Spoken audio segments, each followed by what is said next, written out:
Let's review some of what we learned together this week. In Perek Aleph, Halacha Beis, we reviewed the story of the two goats and the gorel, the lottery that took place to determine which one of them would be offered as a sacrifice in the Beis HaMikdash and which one would be thrown off a cliff. The Rambam taught us that the one that was thrown off a cliff affected a certain kapara, an atonement that Rav Soloveitchik explained was really an atonement for the nation of Israel, for Klal Yisrael, and therefore each individual, although he has to do his own tshuva as well, also has the opportunity to connect to or to latch on to the greater being of Klal Yisrael and achieve a certain atonement in that way.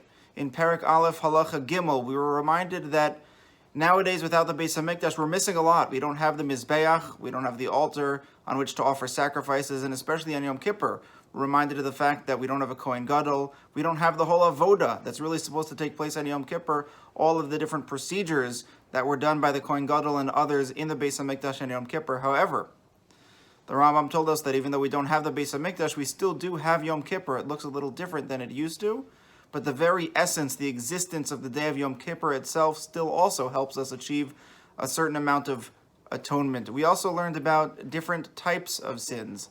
Some sins are atoned for with tshuva alone. Some sins that are a bit more severe require not only tshuva, but also Yom Kippur.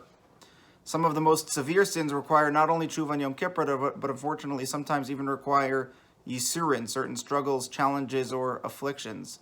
The Rambam also said at the end that there's one type of sin, a chilul Hashem, for which tshuva, Yom Kippur, and yisurin, even all three of those combined, isn't enough, and a person can never really atone for that until Misa, until death. We discussed how, if that's how severe the violation of chilul Hashem is, how great must the mitzvah of Kiddush Hashem be.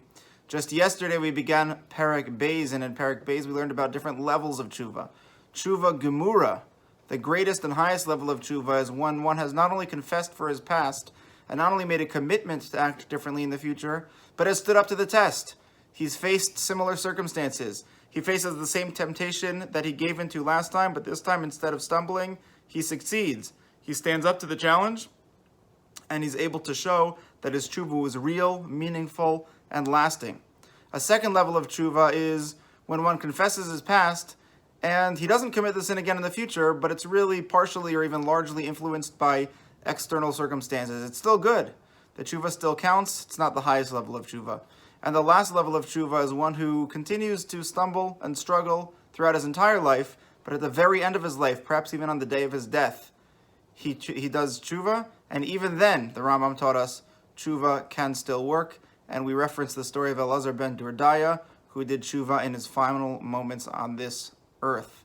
I want to take a moment just to reflect specifically on what we reviewed at the beginning, and the idea that Rav Soloveitchik taught to us, based on the Rambam, the idea of connecting to the tshuva, connecting to the atonement of Klal Yisrael as a whole, as a means for approaching the days and weeks ahead.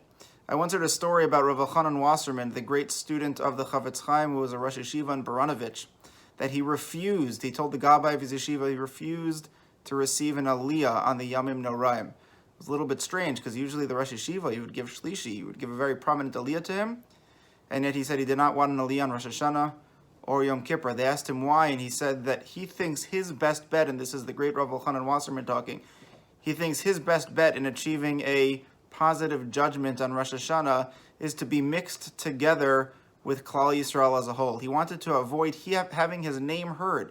He wanted to avoid experiencing anything that would single him out as somebody unique and distinct from the broader existence of the people of Israel, of Klal Yisrael as a whole. He said, I don't want to hear the name Rav Elchanan Bunim. I want to be mixed in with Klal Yisrael and hope to be dragged along with them through the din and come out on the other side with a wonderful year. Last year, I believe on Rosh Hashanah in Darchei Noam, I mentioned a video that somebody had sent me. It's just a 1-minute clip of a boy who has taking an exam, and the proctor says that time is up. And the boy continues working on the exam. The proctor is not so happy about it.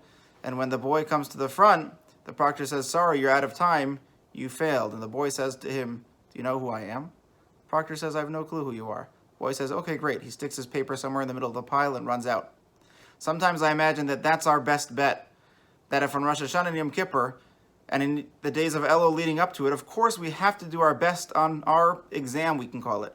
We have to do our best form of tshuva, we have to confess, we have to make commitments to be better in the future. But sometimes in the end of the day, our best trick is just to stick our paper somewhere in the middle of the pile.